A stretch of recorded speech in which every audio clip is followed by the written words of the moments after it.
ખૂબ જ ઓછા મસાલા સાથે ખૂબ જ ઝડપથી અને ખૂબ જ ટેસ્ટી એવું આજે મટર પનીર બનાવીશું.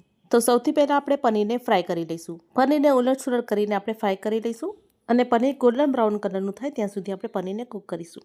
હવે એક બાઉલમાં ચપટી મીઠું ઉમેરીશું અને આપણે ફ્રાય કરેલું પનીર ઉમેરીશું. મિક્સ કરીને 10 મિનિટનો રેસ્ટ આપીશું.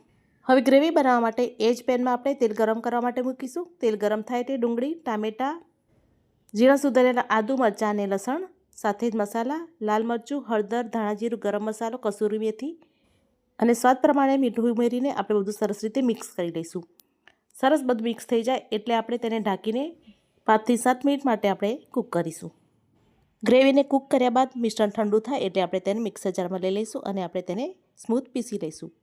હવે એક પેનમાં તેલ ગરમ કરવા માટે મૂકીશું અને તૈયાર કરેલી ગ્રેવી ઉમેરીશું. ગ્રેવીને આપણે 5 થી 7 મિનિટ માટે મીડિયમ ફ્લેમ પર કૂક કરીશું. હવે મિક્સર જારમાં થોડું પાણી ઉમેરીને ગ્રેવીની કન્સિસ્ટન્સીને આપણે સેટ કરીશું અને 5 મિનિટ માટે ગ્રેવીને હલાવતા જઈશું અને આપણે તેને કૂક કરીશું. હવે આપણે તેમાં બોઇલ કરેલા મટર ઉમેરીશું અને સાથે જ આપણે ફ્રાય કરેલું પનીર ઉમેરીશું અને બધું સરસ રીતે મિક્સ કરી લઈશું. અને હવે આપણે ઢાંકીને 5 મિનિટ માટે તેને કૂક કરીશું. ગેસની સ્લો ફ્લેમ પર 5 મિનિટ સુધી કૂક કર્યા બાદ હવે આપણે તેમાં થોડી ખાંડ ઉમેરીશું અને ઘરની મલાઈ ઉમેરીશું. બધું સરસ રીતે હલાવીને મિક્સ કરી લઈશું. હવે ગેસની મીડિયમ ફ્લેમ પર 5 મિનિટ માટે તેને ખુલ્લું જ કૂક કરીશું. તો મસાલા બધા એકબીજામાં સરસ ભળી ગયા છે અને આપણી સબ્જી બનીને તૈયાર થઈ ગઈ છે.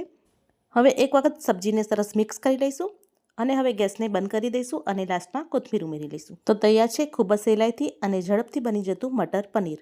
જો તમને મારી રેસીપી પસંદ આવી હોય તો વધુમાં વધુ શેર કરજો.